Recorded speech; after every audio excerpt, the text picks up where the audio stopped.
All right, episode 5, Crito. I just want to take a minute here to talk about pronunciations. I think this is a common thing when people of different languages, they have to pronounce words in different languages. That can get weird. The amount of editing that I have to do in these podcasts is absolutely stifling. I want to just burn through it so I can just get all this material I have, but it's incredibly challenging.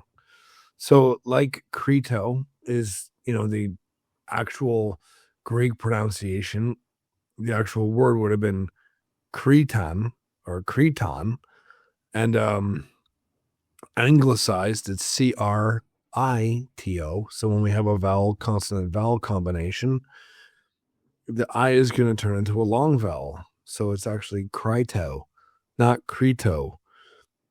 So I'm going to pronounce it Crito, and you can pronounce it Crito or Crito. And when we stumble upon all of these Greek names, I just don't have the time to keep, going back and listening to pronunciation videos and going back and editing and going back and going back. And I'm just going to do my best. And, I hope you like it. And if you don't like it, well, I hope you like it.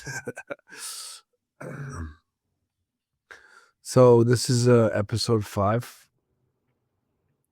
We just came from the apology.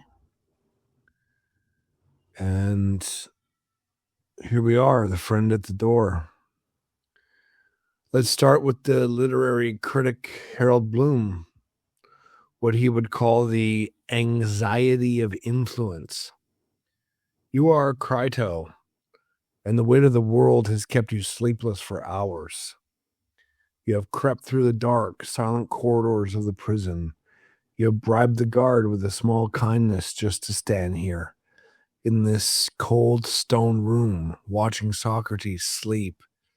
He rests with a peace that is almost insulting, as if the marketplace still waited for his questions tomorrow, instead of the hemlock. You shake him, your heart racing with an offer that could save his life, even as you fear that his strange, quiet freedom is a wall you may never accept. This is the opening of Plato's Crito, and what makes it unbearable is not the politics or the metaphysics, it's the friendship. Crito loves Socrates. He has sat with him through decades of conversations. He has brought him food, listened to his silences, endured his ironies, and now, watching his friend condemned to die for crimes he did not commit, Crito does what any of us would want to do. He offers to break him out. The money is ready. Friends in Thessaly are waiting. The guard has been paid. All Socrates has to do is stand up and walk into the darkness of exile. The Crito is the shortest of the dialogues that recount Socrates' final days, running from Stephanus 43a through 54e. A bare dozen pages in most editions, and yet it has provoked more raw philosophical disagreement than almost any text of comparable length in the Western canon. Does Socrates refuse to escape because he genuinely believes that citizens owe absolute obedience to the law? Is his obedience a form of subtle defiance, designed to deny the jury the criminal they wanted? Is he speaking in ironic riddles, putting arguments into the mouth of the laws that he himself does not fully endorse? Or is his decision so tightly woven into the fabric of his own 70 years in Athens that it cannot be universalized at all? In this episode, we're going to enter that prison cell and listen to the conversation as though we were there.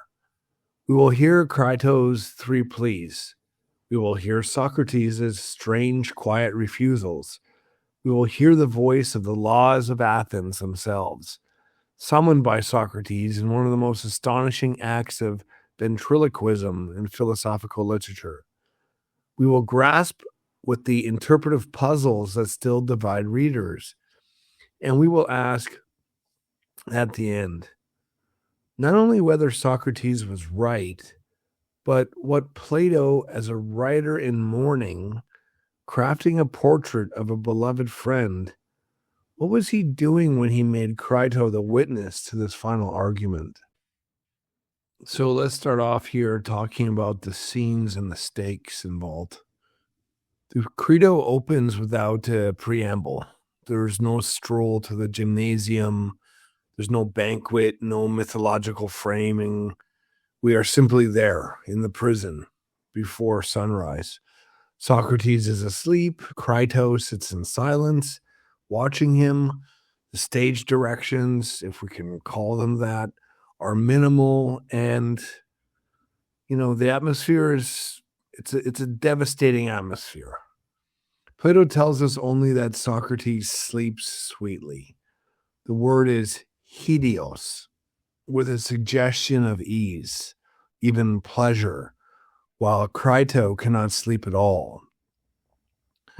The inversion is the first clue. In a normal story, the condemned man would be the one pacing. The free man would rest easy. But Plato reverses the roles because he might want us to see something before a single argument is made. Socrates is already free. His body is in chains, but his soul is not. Crito, meanwhile, is imprisoned by something far harder to escape: the terror of losing a friend and the anguish of failing to save him when the means of rescue lie quite literally within reach. Crito has news. The sacred ship from Delos, whose annual voyage to Apollo's sanctuary, suspends all executions in Athens, and it has been sighted at Cape Sunion. This is obviously in the area, and it will arrive on this day. Tomorrow, in the next day, from where we're sitting, Socrates must drink the hemlock. So the delay is over. The rituals have kept Socrates alive. The ceremonial pace of Athenian piety, administered by the Board of Magistrates, known as the 11, are now the very mechanism that delivers him to death. This is the characteristic of Plato's dramatic irony. The city's religious customs, which Socrates has never openly opposed, become the scaffold on which he is hanged. But before Crito can press this case, Socrates tells him of a dream. A woman appeared to him in white robes, noble and beautiful, and spoke to him words from Homer's Iliad. On the third day thou shalt reach fertile Phthia. In the original, Achilles speaks these words to Odysseus, longing for his homeland. Socrates, however, hears them as prophecy.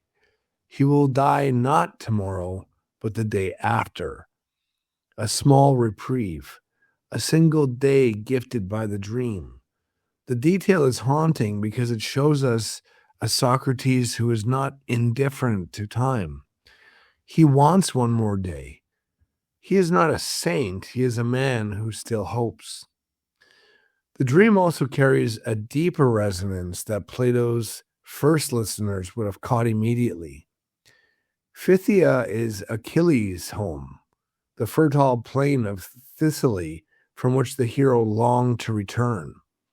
Its very name echoes the root phthi, decay and wasting away, a linguistic shadow that reminds the listener, even as Achilles yearns for life, that mortality is the condition of all who dwell under the sun.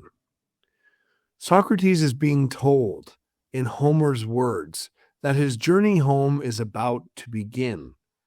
But unlike Achilles, whose wrath drove him to demand vengeance, Socrates will meet his death without rage, without feeling rage, not with outrage, but Socrates will meet his death without the same feeling of rage.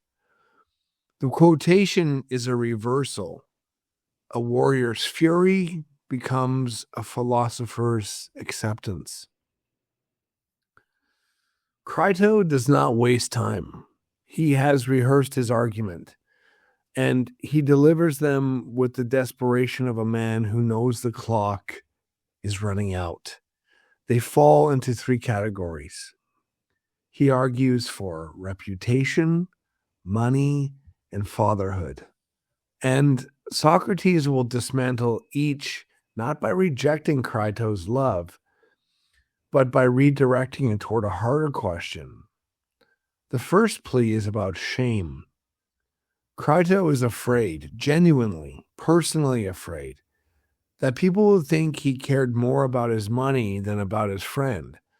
They'll say, Crito warns that all with our resources we couldn't be bothered to save you. This is not vanity masquerading as concern.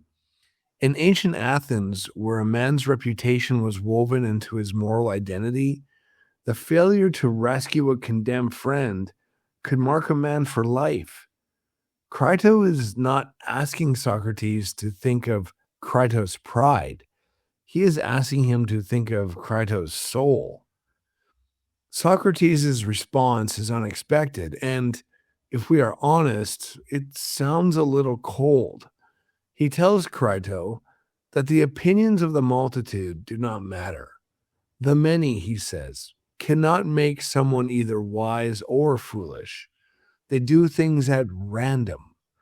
This is the Socrates of the Apology, the man who told the jury that he would rather obey God than them. But here in the intimacy of friendship, the same stance risks sounding like arrogance. Crito is not the many. He is one man sitting in the dark, and he's sitting there offering everything he has. Crito's second plea is practical. He's arranged everything. Simmias and Cebes, whose Theban friends who were followers of Pythagorean philosopher Philolaus, and whom we will meet again in the Phaedo, they have brought money. The informers might make trouble, but they can be bought off cheaply. Thessaly is ready to receive Socrates. All the machinery of rescue has been oiled and set in motion. Crito is not asking Socrates to believe escape is possible. He's asking him to believe it is permitted. He's literally asking him to leave with him. The third plea that Crito makes, this is the hardest one. Crito appeals to Socrates' sons. If Socrates dies, his children will grow up as orphans, denied their father's guidance. Does Socrates not owe them his life? This is the plea that cuts closest because it invokes a debt that Socrates himself has always recognized. The debt of the father to the child, the debt of the living to those who come after. And here, at last, Socrates shifts his ground. He does not dismiss the plea. He agrees that children matter. He agrees that life matters. But he asks Crito a single question that reframes everything. Is life worth living with that part of us corrupted, that unjust action harms and just actions benefits? See, this is like a pivot. Socrates is not asking whether escape is possible. He is not asking whether escape is shameful. He is asking whether escape is just, not according to the law, but according to one's own soul. And to answer that, He needs to take Crito back to first principles. To explain why the multitude's opinion should not decide his fate, Socrates offers Crito an analogy. He tells him to imagine an athlete in training, preparing for a competition. Should he listen to the praise and blame of every specter, or should he listen to his trainer, the one person who actually understands what his body needs? The answer is obvious. The trainer's expertise trumps the crowd's noise because the trainer knows what health requires. The crowd only knows what looks impressive. Socrates then extends the analogy. Just as the body has a trainer, the soul has an expert, the man who understands justice. Just as the athlete must trust his trainer, even when the crowd boos, the citizen must trust the expert in justice, even when the majority condemns him. The part of us associated with injustice and justice, Socrates reminds Crito, is much more honorable than the body. To corrupt it is a greater harm than any physical death. The analogy is powerful and it has echoed through the history of philosophy, but it also contains a difficulty that careful readers cannot ignore. Who exactly is the expert in justice? In the Crito, the expert seems to be Socrates himself, or at least the reasoning that on reflection appears best. But if Socrates is both the defendant and the judge of what justice requires, is he not doing precisely what he criticizes in others, elevating his own opinion above all others without an independent standard? The philosopher David Bostock pressed this objection in his study of the dialogue. If we take Socrates at his word, he is appealing to an objective standard of justice that exists independently of any person's opinion. But the only access we have to that standard in this dialogue is Socrates' own reasoning. The trainer analogy assumes there is a genuine expert available. It does not establish that Socrates is that expert, nor does it provide a criterion by which Crito could recognize the expert if he met him. The reasoning that appears best to Socrates is, in the end, simply the reasoning that appears best to Socrates. This circularity is not a small crack. It is the central epistemic puzzle of the work. And yet Socrates does not treat it as a puzzle. He says only that he must follow the reasoning that on reflection appears best. He is not appealing to divine revelation or to a completed theory. He is appealing to the examined life itself, the ongoing, fallible, solitary work of thinking things through. The trainer analogy may not withstand rigorous scrutiny, but what it reveals is not Socrates' arrogance. It is his loneliness. He is the only one in the room who has spent 70 years trying to understand what justice actually is. The crowd has opinions. Crito has love. Socrates has only the question, and the conviction that the question must not be abandoned now at the end. From the trainer analogy, Socrates draws a conclusion that sounds simple, but it is not. One must never do wrong intentionally, and one must never return injustice for injustice. This is the axiom that governs everything that follows. Crito agrees to it readily, perhaps too readily, for the agreement will commit him to conclusions he does not foresee. The axiom is not new. It appears in other Platonic dialogues, most notably Gorgias, where Socrates tells Polus that it is better to suffer injustice than to commit it. But in Crito, the axiom faces a harder test. Socrates has already suffered injustice. He has been condemned unjustly. If he escapes, he would be committing a different injustice, the injustice of breaking the law. The question is whether the second injustice cancels the first, or whether both injustices simply compound each other. Socrates' answer is that injustices do not cancel, they accumulate. To return injustice for injustice is to become the thing you oppose. It is to let the wrongdoer determine your character. This is why Socrates rejects the logic of the vendetta, the eye for the eye, the reciprocal violence that passes for justice in so many human societies. The many believe, he tells Crito, that one may return harm for harm, but we have agreed that this is never right. But here is where the argument gets genuinely difficult. Is escaping from an unjust execution really an injustice in the same sense as the execution itself? Bostock argued that Socrates simply assumes it is, without proving it. The Laws of Athens may have condemned Socrates wrongly, but they are still the laws. To violate them is still to violate law itself. Some readers see this as an authoritarian surrender. Socrates obeys because law is law, and even bad laws commands obedience.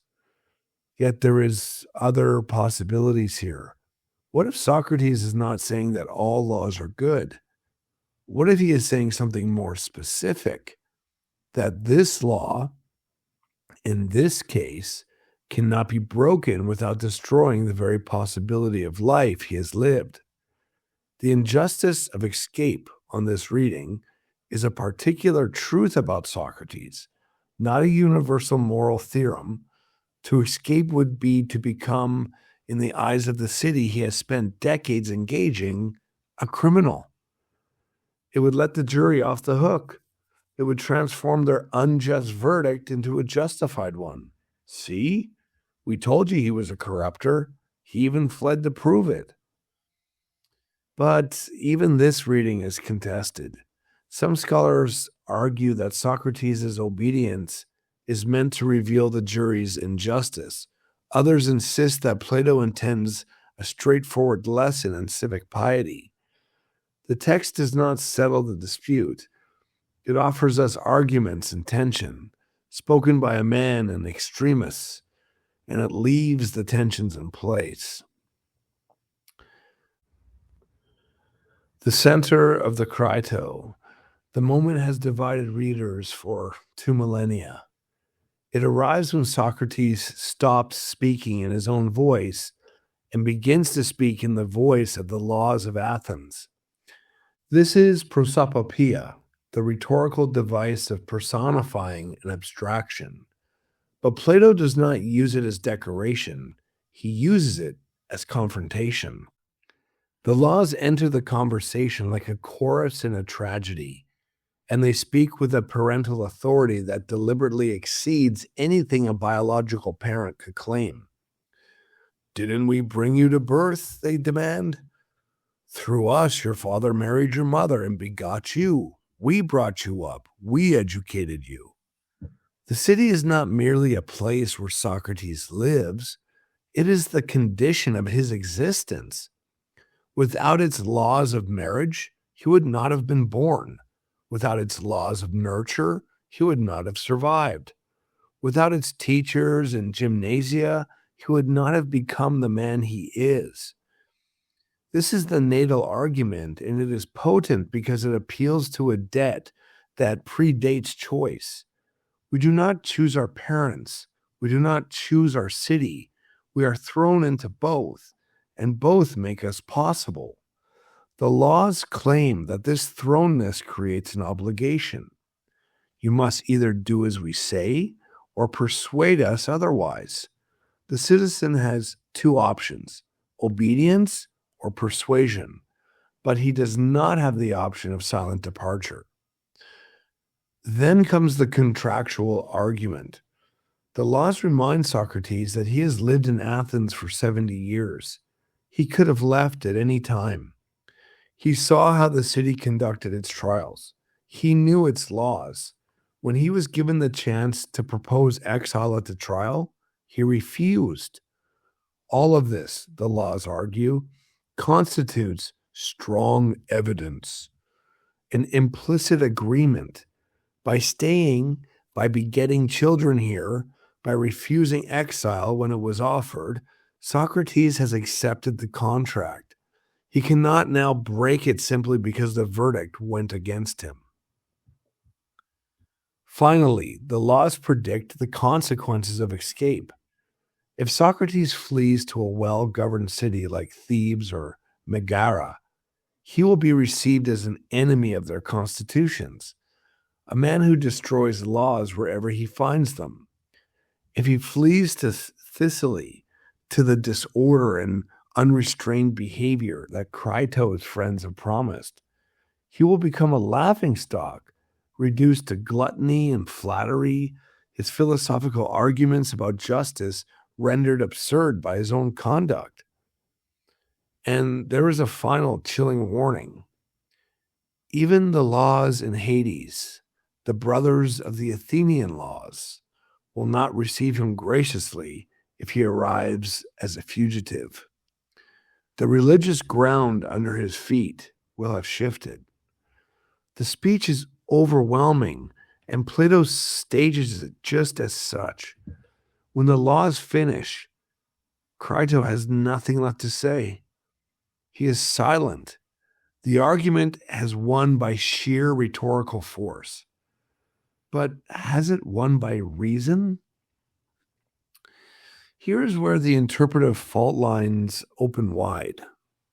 One camp reads the speech as Plato's own social contract theory. Citizens owe absolute obedience to the laws because the laws made them, nurtured them, and contracted with them. On this generalist reading, Socrates is a model of lawful submission. But this reading struggles to explain why the mere fact of birth should obligate a person to accept execution under a bad verdict. And it has led other scholars to search for alternative understandings. The philosopher Cora Diamond argued that Crito is not offering a general theory of political obligation at all. It is offering an exercise in moral imagination. Socrates is not proving a theorem. He is inviting Crito and us to see his death differently, to understand his particular attachment to Athens, to feel the weight of his 70 years in the city, and to recognize that for this man, in this situation, escape would be like a kind of betrayal, self-betrayal. Still, others detect a note of irony. Socrates ventriloquizes the laws, but does he endorse everything they say? Or is he using their voices to reach Crito in the only language Crito fully understands, the language of civic piety and parental authority, while holding back his own more complex view? On this reading, the speech is a pedagogical tool, not a final doctrinal statement. And then there is the strategic reading, advanced by several recent interpreters. Socrates obeys on this view, not because the laws are right, but precisely because they are wrong, and he wants all of Athens to know it. To flee would be to contradict his entire life's work. It would be to say, my body matters more than my principles. My jury was right to distrust me. Obedience, paradoxically, becomes the sharpest possible protest.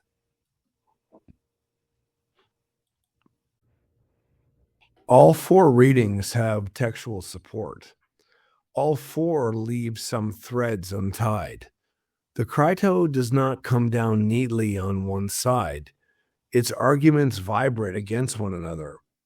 And that very vibration may be the point. The voice of the laws fades. Crito is silent. Socrates turns to the practical decision, and the dialogue ends almost abruptly. But before we leave that cell, I want to step back and ask a question that is too rarely asked. What was Plato doing when he wrote this dialogue? And what can we deduce from the portrait he paints about how he saw Crito the man?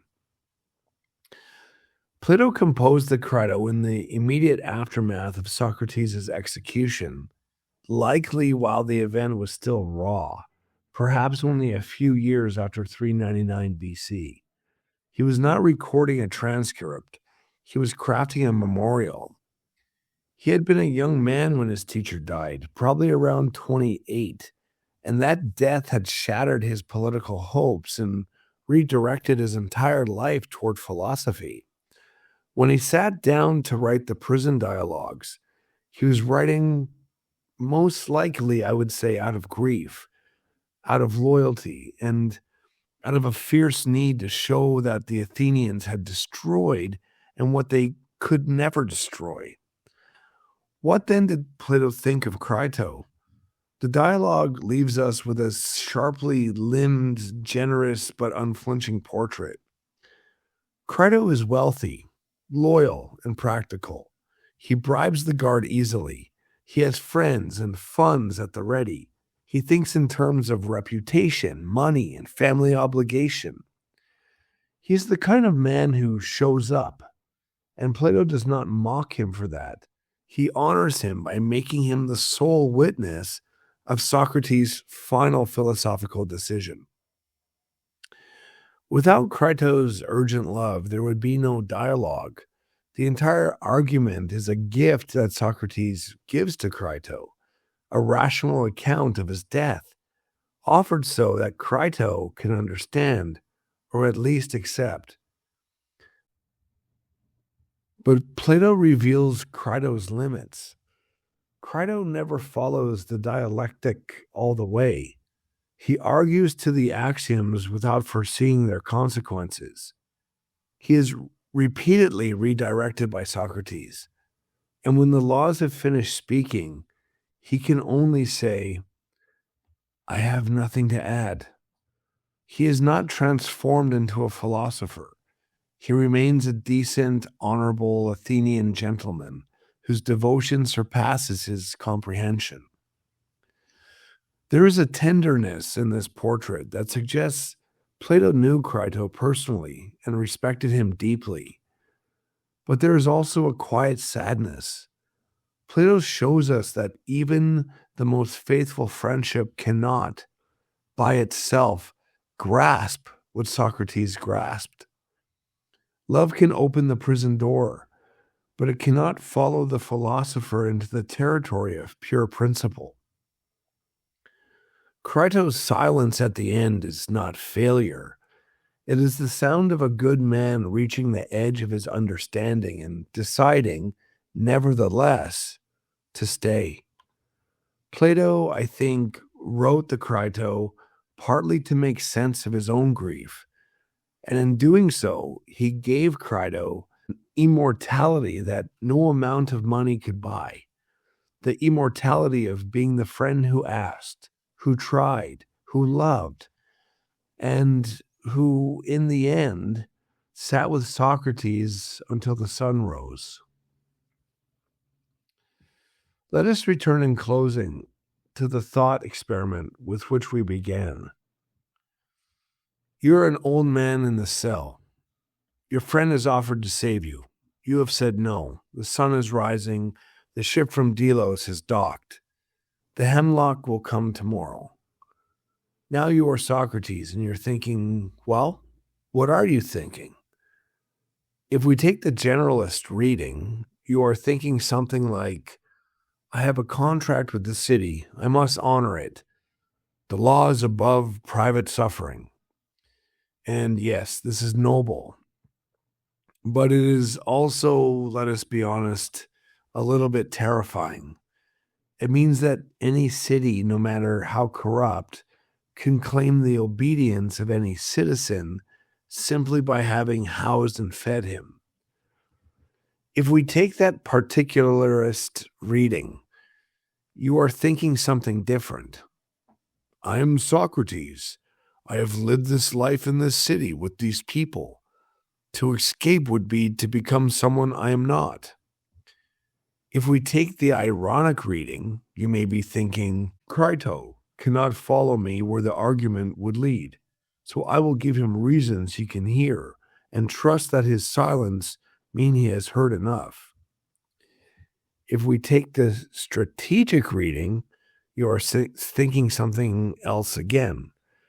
My death is the last argument. If I run, the jury is vindicated. If I stay, they are exposed. And perhaps all four readings are partially true. Perhaps Socrates himself did not distinguish them as sharply as we are doing here. The Crito does not resolve its tensions.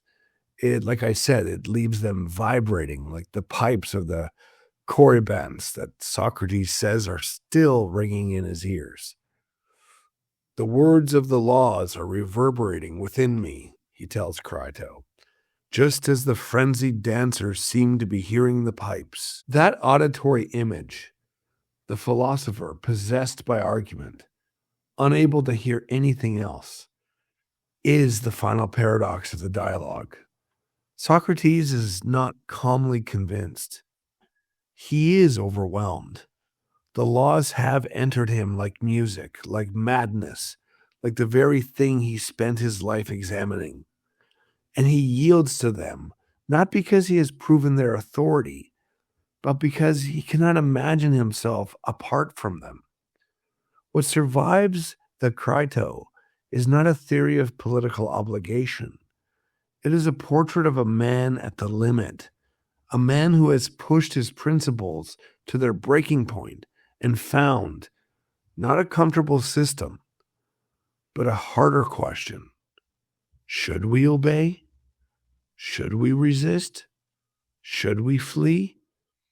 The dialogue does not answer. It performs the question. And in that performance, it asks us to look at our own lives, to look at our own cities, to look at our own laws and ask, what will we do? What have we already done in the 1,000 small ways that we choose between comfort and integrity, between love and truth, between the voice of the crowd and the voice that only we can hear? Plato leaves us not only with Socrates' choice, but with Crito's silence, a silence that speaks of friendship's highest reach and its deepest limit. The dialogue is named for Crito after all. It is his grief that opens the scene, his love that moves the argument, his silence that closes it. And in that silence, we hear the echo of Plato's own understanding that the philosopher's path, however radiant, may break the hearts of those who love him most. Crito did all that a loyal friend could do. He assembled the means of rescue, risked his reputation, argued with every weapon at his disposal. And when his arguments failed, he did not abandon Socrates. He stayed in the cell. He closed his eyes to the dawn and let the logic he could not fully follow claim the man he could not bear to lose. This is the last image that Plato gives us. Not a martyr on a pedestal, not two friends in the gray light, one preparing to drink the cup, the other preparing to remember. Perhaps Plato seems to say, the most philosophical thing a non-philosopher can do is to love well, with acceptance, and hold our own ignorance in regard, and to remain present when the argument demands everything. The question that Crito leaves us is not only what we owe the laws, but what we owe the Crito in our own lives. The friend who shows up before dawn, who argues with desperate love, and who, in the end, honors our choices even when he cannot share them.